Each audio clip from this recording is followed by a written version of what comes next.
नमस्कार दोस्तों, मैं शेखर तेवतिया ज्ञानधारा एजुकेशन में आप सभी का स्वागत करता हूं। और आज हम आपके लिए एक बेहद ही खास एनालिसिस की सीरीज़ लेके आए हैं। जैसा कि हमारी पिछली वीडियो में हमने 2017 के यूपीएसआई के पेपर का ट्रेंड एनालिसिस किया था, तो उसी के आधार पर आज हम एक प्रीवियस ईयर क्वेश्चन की सीरीज स्टार्ट करने जा रहे हैं। तो सबसे पहले हम जो संविधान में आए हुए क्वेश्चन हैं उनसे स्टार्ट करके उसके बाद फिर पॉलिटी और बाकी सब्जेक्ट को भी कवर करेंगे। तो अभी जैसा कि आप अपनी स्क्रीन पे देख पा रहे होंगे, 13 दिसंबर 2017 थर्ड शिफ्ट का जो पेपर है उसमें संविधान के जितने भी क्वेश्चन आए हैं आज हम उनको देखने वाले हैं। अगर आपने हमारी पहली वीडियो नहीं देखी है जिसमें 2017 के पेपर का ट्रेंड एनालिसिस किया हुआ है, तो आप ऊपर आई बटन को क्लिक करके उसको देख सकते हैं। और अब हम बिना देरी करे हुए एनालिसिस की तरफ बढ़ते हैं। तो हमारा पहला क्वेश्चन आप सभी के सामने, वायसराय की कार्यकारिणी परिषद में नियुक्त पहले भारतीय कौन थे?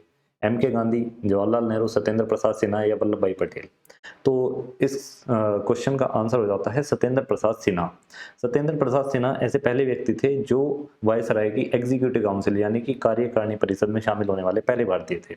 अच्छा, तो इसके पीछे की कहानी क्या है थोड़ा सा मैं आपको एक्सप्लेन कर देता हूँ कि जो इंडियन काउंसिल एक्ट 1909 यानी कि जो आया था आपका मॉडल रिफॉर्म बोलते हैं जिसे, उसके तहत क्या हुआ था कि पहली बार गवर्नर स्टेट प्रोविंसेस के गवर्नर और सेंटर में वायसराय की जो एग्जीक्यूटिव काउंसिल होती है उसमें इंडियंस को शामिल करना स्टार्ट किया था।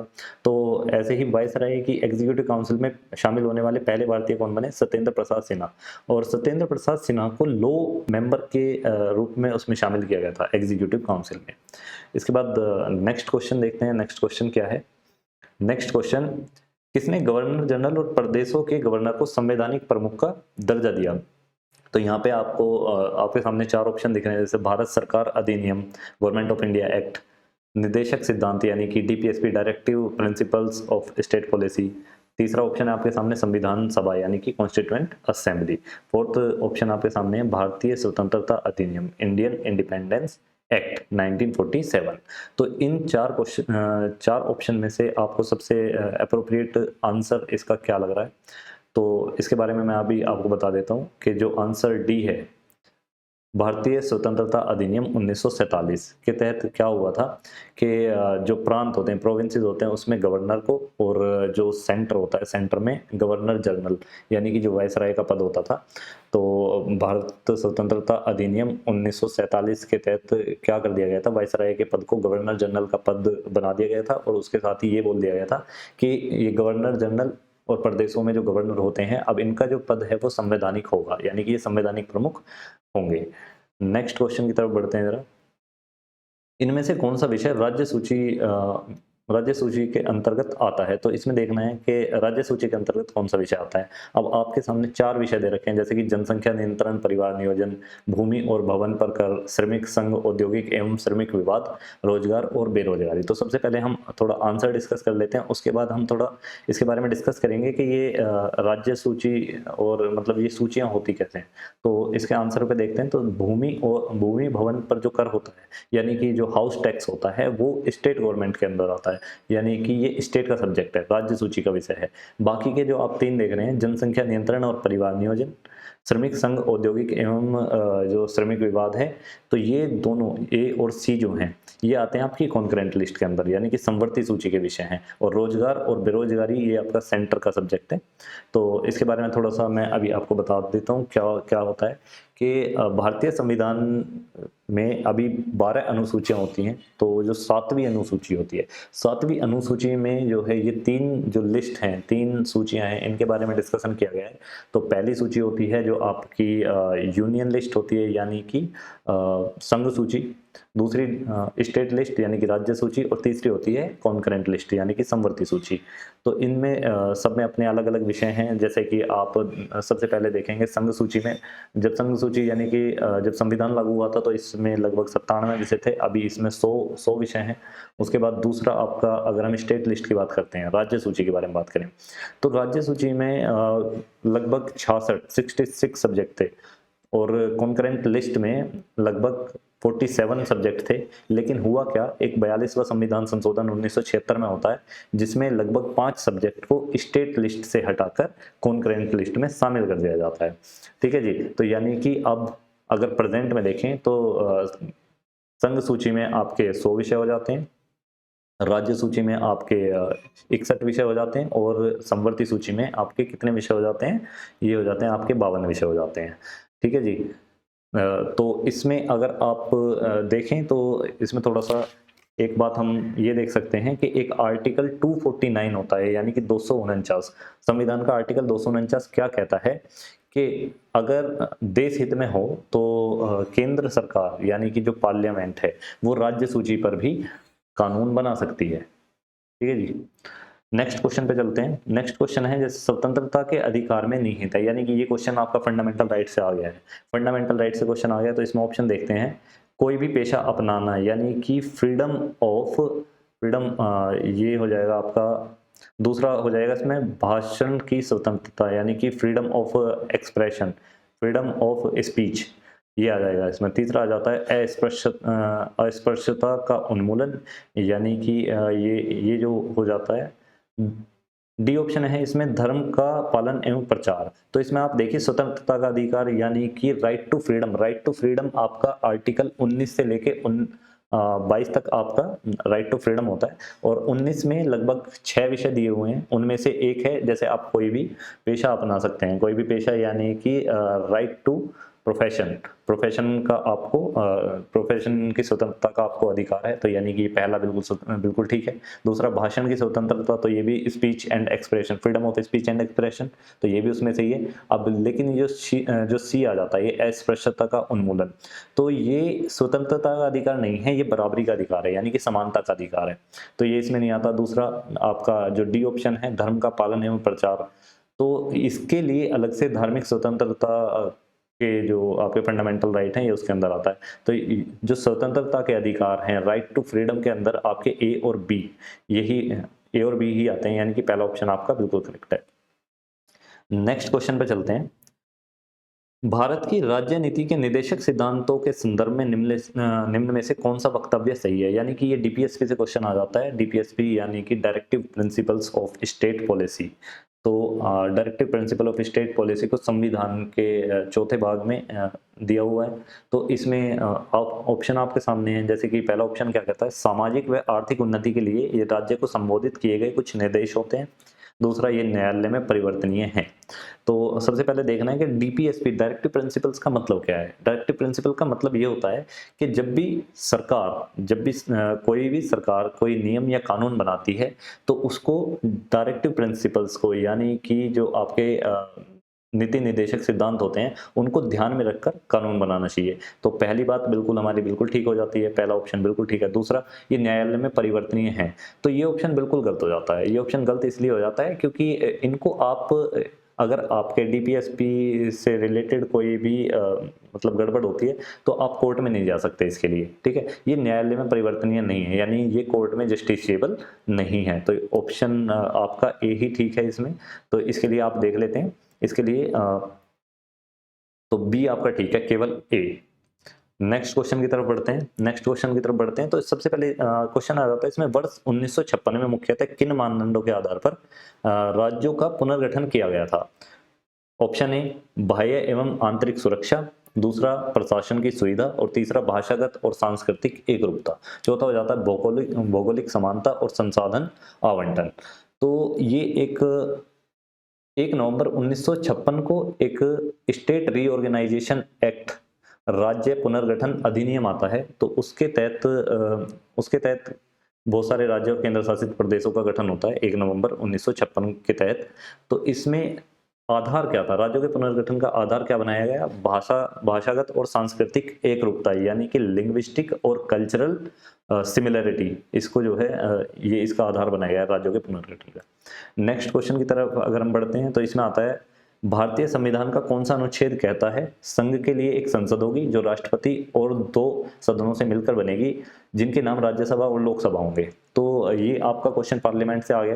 तो इसमें सबसे पहले हम आर्टिकल 79 जो होता है, आर्टिकल 79 यानी कि आर्टिकल 79 अनुच्छेद 79 क्या कहता है कि संघ के लिए एक संसद होगी और संसद के 3 भाग होंगे, राष्ट्रपति, लोकसभा और राज्यसभा। ठीक है जी, नेक्स्ट क्वेश्चन की तरफ बढ़ते हैं। तो नेक्स्ट क्वेश्चन भी आपका पार्लियामेंट से रिलेटेड ही है। कौन से वर्ष में संसद के दोनों सदनों की स्थापना हुई थी? तो ये क्वेश्चन बहुत ज़्यादा इंपॉर्टेंट हो जाता है। तो जैसे आपके सामने अब 2 क्वेश्चन में बहुत ज़्यादा आप इन कन्फ्यूज़ हो सकते हैं फर्स्ट ऑप्शन के साथ 1950, क्योंकि 26 जनवरी 1950 का हमारा संविधान लागू लागू हुआ था। तो आप सोच सकते हैं कि इनकी स्थापना भी तभी हुई होगी, लेकिन ऐसा नहीं है। आपका ऑप्शन सी 1952 बिल्कुल ठीक है। तो संसद के जो दोनों सदन हैं, लोकसभा और राज्यसभा, इनका गठन हुआ था आपका 1952 को, यानी कि जो पहला जनरल इलेक्शन हुआ था वो 1952 में हुआ। पहले आम चुनाव जो है 1952 में हुए थे, तो उसके बाद तो लोकसभा का गठन हुआ था, और उससे उससे थोड़ा-सा पहले ही बिल्कुल आपका राज्यसभा का गठन हो गया था, यानी कि 1952 में दोनों सदनों का गठन हुआ था। नेक्स्ट क्वेश्चन वापस से आपका पार्लियामेंट से ही आ जाता है। अनुसूचित जनजातियों के लिए लोकसभा में कितनी सीटें जो हैं वो आरक्षित हैं? अब आपको पता है कि अगर हम देखते हैं कि पार्लियामेंट में टोटल कितनी 543 जो है वो सीटें हो जाती हैं, क्योंकि 2 अभी एंग्लो इंडियंस की सीट होती थी, तो वो तो नॉमिनेटेड होती थी वैसे भी, उन्हें अब तो हटा दिया गया है। और अगर इलेक्टेड मेंबर्स की सीट देखें तो वो होती है 543, 543, और 543 में जो अनुसूचित जनजातियों के लिए आरक्षण है, यानी कि जो एसटी के लिए जो रिजर्वेशन है वो 8.6 8.6% है। 8.6% है, तो वो लगभग आपकी 47 सीटें जो होती हैं, 47 जो सीट्स होती हैं, वो लोकसभा में एसटी के लिए रिजर्व है। इसके साथ ही आपको एक क्वेश्चन इसके साथ ही कर सकते हैं कि एसटी के लिए कितना रिजर्वेशन है, फिर एससी के लिए, सॉरी, शेड्यूल कास्ट के लिए कितना रिजर्वेशन है। तो शेड्यूल कास्ट के लिए लगभग 15.4% का रिजर्वेशन दिया हुआ है, और उनके लिए लगभग 84 यानी कि 84 सीटें हैं। और इसके अलावा बाकी की जो भी सीट बचती हैं वो 412 सीट जो होती हैं वो आपकी जनरल सीट्स होती हैं। ठीक है जी, नेक्स्ट क्वेश्चन की तरफ बढ़ते हैं। नेक्स्ट क्वेश्चन आपका प्रेसिडेंट वाइस प्रेसिडेंट से आ जाता है बिल्कुल, और इसके बारे में अगर हम देख लेते हैं तो राष्ट्रपति और उपराष्ट्रपति पद की शपथ के बारे में है बेसिकली। तो राष्ट्रपति पद की जो शपथ होती है वो आर्टिकल 60 में होती है, और उपराष्ट्रपति की जो शपथ होती है वो आर्टिकल 69 में होती है। ठीक है जी, तो ये शपथ होती क्या है उससे रिलेटेड क्वेश्चन है। पहला, संविधान का संरक्षण, सुरक्षा और प्रतिरक्षा करने के लिए राष्ट्रपति अपने पद की शपथ लेते हैं। बिल्कुल राष्ट्रपति के ये शपथ जो है बिल्कुल यूनिक शपथ है, यानी कि ये किसी और की नहीं है। संविधान का संरक्षण राष्ट्रपति करता है, सुरक्षा और प्रतिरक्षा ये राष्ट्रपति पद की शपथ है, बिल्कुल पहला इसमें ठीक है। दूसरे की तरफ हम बढ़ते हैं। उपराष्ट्रपति संविधान के प्रति अपनी सत्यनिष्ठा और वफादारी की शपथ लेते हैं, तो ये भी बिल्कुल ठीक है आपका। तो ए और बी आपके दोनों ही सही हो जाता है, यानी कि आपका डी ऑप्शन करेक्ट है। नेक्स्ट क्वेश्चन की तरफ हम बढ़ते हैं। किसके सुझाव पर राष्ट्रपति किसी राज्य के राज्यपाल को नियुक्त करते हैं? अब देखिए यहाँ से राष्ट्रपति उपराष्ट्रपति से क्वेश्चन आ रहा था, साथ के साथ ही आपका गवर्नर यानी कि राज्यपाल से भी क्वेश्चन आ गया है। तो राज्यपाल का जो नियुक्ति है वो राष्ट्रपति करते हैं, बिल्कुल सही बात है। और ये कौन से आर्टिकल के तहत करते हैं? तो आर्टिकल 155। भाई आर्टिकल 153 में तो क्या दे रखा है कि राज्य के लिए एक गवर्नर होगा, ठीक है। और आर्टिकल 155 यानी कि आर्टिकल 155 में जो है क्या है, राष्ट्रपति जो है किसी राज्य में राज्यपाल को नियुक्त करते हैं, किसकी सलाह पर? उस राज्य के मुख्यमंत्री की सलाह पर, यानी कि आपका ऑप्शन बी एकदम ठीक है। नेक्स्ट क्वेश्चन की तरफ हम बढ़ते हैं। आपका क्वेश्चन 12, राज्य के राज्यपाल के अधिकार के संदर्भ में इनमें से कौन सा वक्तव्य सही है? वापस राज्यपाल से क्वेश्चन आ गया है, तो राज्यपाल से क्वेश्चन इसके ऑप्शन हम देख लेते हैं एक बार।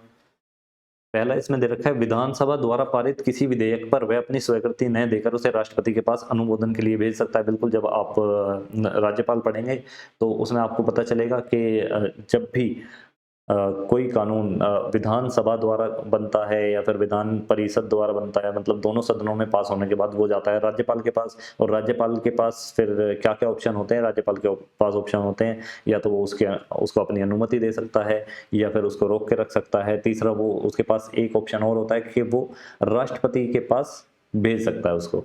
ठीक है जी, तो पहला आपका बिल्कुल ठीक हो जाता है। नेक्स्ट क्वेश्चन, नेक्स्ट ही इसमें आपका ऑप्शन दिखा रखा है, आपातकालीन शासन के दौरान राज्यपाल मंत्रिमंडल के सुझावों की अवहेलना करते हैं अगर राष्ट्रपति ने इसके लिए उन्हें विशेष अनुमति दी हो तो ये क्वेश्चन, तो ये वाला ऑप्शन तो बिल्कुल ही गलत हो जाता है, क्योंकि अगर हम इमरजेंसी की बात करते हैं, इमरजेंसी के टाइम पे जो आपका स्टेट होता है, यानी कि चाहे नेशनल इमरजेंसी हो या स्टेट इमरजेंसी हो, तो स्टेट में एग्जीक्यूटिव और लेजिस्लेचर बिल्कुल मतलब हट जाते हैं, तो वो होते ही नहीं है, एग्जिस्ट ही नहीं करते उस टाइम पे।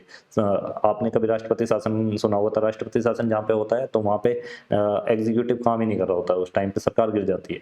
और अगर नेशनल इमरजेंसी भी लगती है तो क्या होता है, सारी की सारी पावर जो है वो आपके सेंटर के हाथ में आ जाती है, तो सेंट्रल गवर्नमेंट के हाथ में आ जाती है, तो मंत्रिमंडल से फिर राज्यपाल का मतलब, इससे कोई मतलब ही नहीं बनता है। तो इसका आंसर आपका बिल्कुल हो जाता है केवल ए। नेक्स्ट और आपका लास्ट क्वेश्चन आ जाता है आपका ऑल इंडिया सर्विसेज से, भारतीय वन सेवा। ठीक है जी, क्वेश्चन जरा देख लेते हैं। भारतीय वन सेवा के काडरों का या के नियंत्रण प्राधिकरण वर्णित विकल्पों में से कौन सा या कौन से हैं? तो आपको बताना है भारतीय वन सेवा यानी कि इंडियन फॉरेस्ट सर्विस की कंट्रोलिंग अथॉरिटी कौन है, यानी नियंत्रक प्राधिकरण कौन है? मानव संसाधन विकास मंत्रालय। मानव संसाधन विकास मंत्रालय का तो कोई मतलब हो ही नहीं सकता है, भारत के राष्ट्रपति यहाँ ये हो सकते हैं। पर्यावरण वन एवं जलवायु परिवर्तन मंत्रालय, बिल्कुल ये भी हो सकते हैं। और भारतीय लोक सेवा अध्यक्ष। तो ये लास्ट के 3 ऑप्शन में आप डाउट में आ सकते हैं। तो इस क्वेश्चन को सोल्व करने से पहले मैं अभी आपको थोड़ा सा इसके बारे में बता देता हूँ, ऑल इंडिया सर्विसेज के बारे में। तो क्या हुआ था, जब भारत आज़ाद हुआ था तो भारत उस टाइम पे केवल 2 ही ऑल इंडिया सर्विस थी, एक आईपीएस और एक आईएएस। ठीक है जी। और इसके बाद जो आईएफएस है, यानी कि तीसरी ऑल इंडिया सर्विस जो है, इसको 1963 में इंडक्ट किया गया था। 1966 से ये अभी मतलब एक्शन में है। तो 1966 के बाद से 3 अखिल भारतीय सेवाएं हो जाती हैं, आईएएस, आईपीएस और आईएफएस, यानी कि इंडियन फॉरेस्ट सर्विस। अब तीनों की कंट्रोलिंग अथॉरिटी देख लेते हैं। सबसे पहले हम देख लेते हैं आईएएस। आईएएस की कंट्रोलिंग अथॉरिटी कौन होती है? आईएएस बेसिकली आता है ministry of personnel public grievances and pension. जो मिनिस्टर, ये जो होता है कार्मिक मंत्रालय, बेसिकली कार्मिक मंत्रालय के अंतर्गत आईएएस आता है। दूसरा आईपीएस, जो इंडियन पुलिस सर्विस होती है, भारतीय पुलिस सेवा जो होती है, वो आपका गृह मंत्रालय यानी कि मिनिस्ट्री ऑफ होम अफेयर्स के अंडर आता है। और तीसरी आपकी ऑल इंडिया सर्विसेज है भारतीय वन सेवा यानी कि इंडियन फॉरेस्ट सर्विसेज। तो ये आपकी पर्यावरण, वन और जलवायु परिवर्तन मंत्रालय के अंतर्गत आती है। तो इसके लिए आपका ऑप्शन सी ही बिल्कुल करेक्ट ऑप्शन है। तो यहाँ पे आपके क्वेश्चन खत्म हो जाते हैं। इसके बाद थैंक्स फॉर वॉचिंग। और अगर आपने अभी पहली वीडियो नहीं देखी है तो उसको आप देख सकते हैं, उससे आपको ट्रेंड का पता लग जाएगा कि 2017 के पेपर का कैसा ट्रेंड था। इसके बाद हम अभी नेक्स्ट डे की किसी भी शिफ्ट को उठा के अपनी सेकंड क्लास में जो एनालिसिस करवाएंगे। तो इस सीरीज़ को आप देखिए, ये सीरीज़ आपके लिए बहुत ही फ़ायदेमंद साबित होने वाली है। और अगर आपको जानकारी अच्छी लगी है तो आप हमारे चैनल को सब्सक्राइब कर सकते हैं, बेल आइकन को प्रेस करिए जिससे आपको लेटेस्ट अपडेट मिलती रहे। आप वीडियो को लाइक कीजिए और बाकी आप कमेंट कीजिए अगर आपको अच्छा लगा है। Thanks for watching.